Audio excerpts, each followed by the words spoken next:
What's going on, everyone? It's Jeremy with JMed's Brick Clicks. We're going to try this video again. I released it and apparently the audio got corrupted, so let's try it again. You can see I've got my field all pretty much ready and set. It's all planted. We're going to do corn later on in another month or so, but right now we need to spray this field. So I've got two custom sprayers that we'll look at along with this farm update. You can see the one back there in between the house and the barn. But yeah, so that's what we're going to do today. I'm really hoping these brittle browns, whenever I take them off, don't break. I have no idea. But yeah, history of brittle brown pieces breaking. I guess we'll see. Now here's our one boom sprayer, the self-propelled one. The other one's going to be pulled by a tractor, so we'll take a closer look at both of those. But as you can see, the field, just for size reference, that's one full 48 by 48 plate, a 32 by 32 plate, and then 2/3 of another larger gray 48 by 48 plate. It's a little bit bigger than last year when I did this. I basically added, I want to say 7 of the 16 by 16 plates to this field. It's going to be all corn. Later on, we're going to do a corn maze, so check out that later on. We'll change out all the trees, get them ready for fall as well. Yeah, I think that's really all I've got for this part. So yeah, we've got our little corn stand. It's also ready to go. I guess he's probably got leftover corn from last year. You can see some of those expensive pieces of corn in there. But cattle guard right there. That's roughly right on the other side of that fence. That's where the base plate stops. So it's like one row of 16 by 16 plates is that driveway, and then the rest of that plate is the field. So next up, we're going to walk around to the side here and take a look at the field from the side view. And man, it kind of looks like an airport. It's like one of those rural field runways. We have 1 or 2 of those around where I live. And it's just like a big field with a runway right in the middle of it for guys that do crop dusting and stuff like that.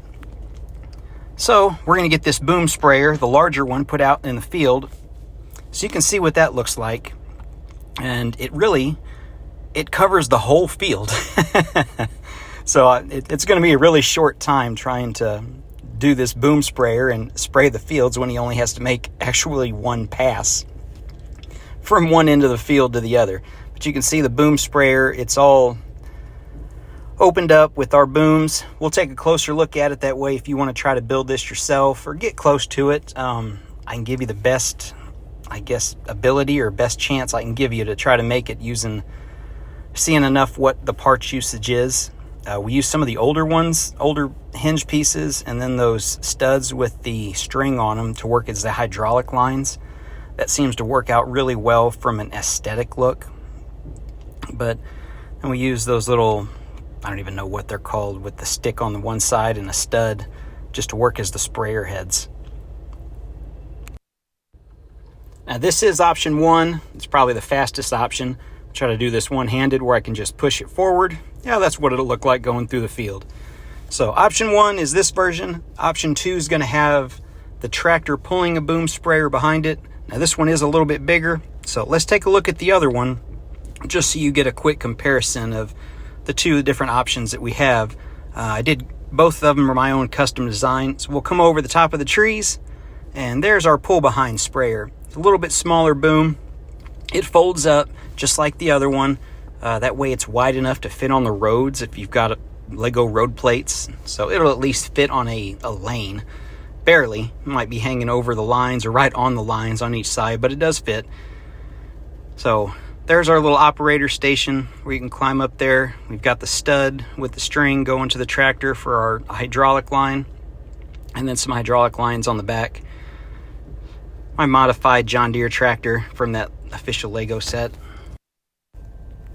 Now I've done videos on both of these sprayers in the past individually. So if you want to check out the farming playlist on my channel, I've got all these attachments and other farm implements and all different items. If you want to check that out, there's several hundred videos out there. But anyway, yeah, so that's option 2, is that sprayer. There's a quick look at the farm. And yeah, I guess we'll get into looking at a closer look of both of these sprayers. Got my little duck pond over there. Got our goat pasture. And over here is all where I keep the sheep, at least for now. It's a pretty long pasture, but it's kind of narrow. But yeah, we got both kinds of sheep. Might change the house out pretty soon. Maybe do a log cabin. There's where we keep all the round bales and the custom hay baler and tractor. I did a video on that earlier where I had the field, just basically a big hay field. The custom well with the water in the inside kind of recessed down because the whole thing's built on a mill's plate. Oh yeah, Scarecrow's ready once I get corn growing out in the field. So I'll try to stick him somewhere out in this field once I change all this over to corn. Probably in a couple weeks. I think I need to buy some more pieces to finish the cornfield since I'm almost doubling the size of it. So let's take a closer look at this first sprayer. This is the one that you pull behind the tractor. Got my build pad off reBrickable. It's just like a supersized mouse pad, but it's great if you're going to build on it. Pieces don't run away and roll away as fast. So yeah. All right. So what do we got here? The sprayer itself, you can see the string going from the sprayer up to the front.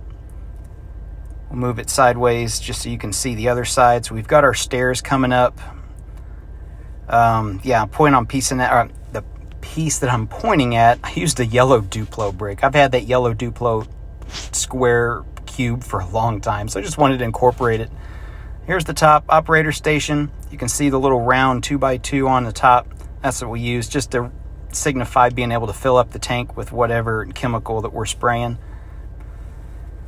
All right, the back of it, there's our cord. We just attach it to there. You can attach it anywhere. I'm going to take this off so I can try to give you a little bit closer look. So we've got our orange just for our like slow moving vehicle orange triangle. That's what that represents. I use little bucket handles on the very ends. Just try to get 2 sprayer heads. I don't know, make it just extra parts usage, I guess. It folds in, doesn't fold in all the way to where it like rubs against the tires, so you can leave it out just a little bit so it does roll really nice. A little bit of lights on the back for the highway traveling. Really simple bottom. It's a solid build. There's no interior like hollow inside. It's really basic on the top part of it. I'm trying to think what else that I've forgot to mention as we go. Well, we'll move that one away. We'll move the tractor and we'll get out this other boom sprayer, self-propelled one. As you can see, it's very fragile. I'm not going to lie. It's not really meant to be played with, so the pieces, some of them fall off pretty easy, but as long as it's just there for display, it works great. Now, one thing to note, I used a couple stickers on it just from one of the official Lego John Deere sets. I just bought some extra sticker sheets. The yellow tank on the back, I know that's not realistic for a 100% John Deere official one. I know the real ones are gray. I made one in gray. It kind of looked like crap and just didn't show well. So just like the other tank that I have on the pull behind for the tractor is yellow, I changed this to yellow. I think it looks a lot better myself. Maybe there's somebody out there that changed their tank off the standard version and changed it to yellow. So that's what we might go with, some customization of your several $100,000 sprayer. Now the back of it, here's our booms all spread out. I used the hinge pieces there to make it go up and down to raise it. The very end tips, I had to use those hinge pieces with the 2 and 3 fingers to be able to close up all the way. They stopped making those pieces well over a decade ago, maybe 2 decades ago, probably middle 2000s. And yeah, being able to use that to fold it up, so you have to get those pieces from the 80s and 90s is when they were prevalent. And then the other ones are just current pieces. But it does fold up like that to be able to drive down the road. It's a little finicky when you try to get it set perfect, but doesn't rub on the wheels. Does kind of tend to do that sometimes where it just falls down, but you just got to fix it back up and it'll catch and kind of hit a little groove spot and then be perfect to have in your field. So you can see at the beginning of the video, I had it just folded up right on the edge of the field. Totally fine like that. It stays on the shelf, find my display shelf with my other John Deere stuff for the rest of the year. But like I said, I did a video on this. I got a couple other like real-time shots of the real version of this out in the field, just for some side-by-side comparisons. I think probably in hindsight maybe should have added those to this, but I'm okay with it. I think I rebuilt the front end 2 or 3 times, going between 2 studs wide, 3 studs, 4 studs. I think 4 worked the best.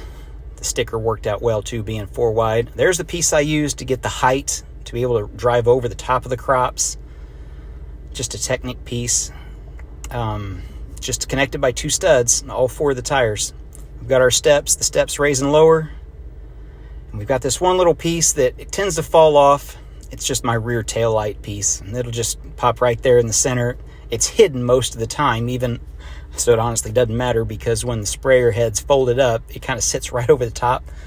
But at least it's there, I guess, if somebody asks. So anyway, that's that sprayer. We'll bring back the other one, side-by-side comparison, just so you can see what they both look like. Side-by-side view from that angle. And with that being said, I want to thank everyone for watching. If you watched till the end, I really appreciate the time that you spent watching the video, and we'll see you in the next one. Thanks for watching.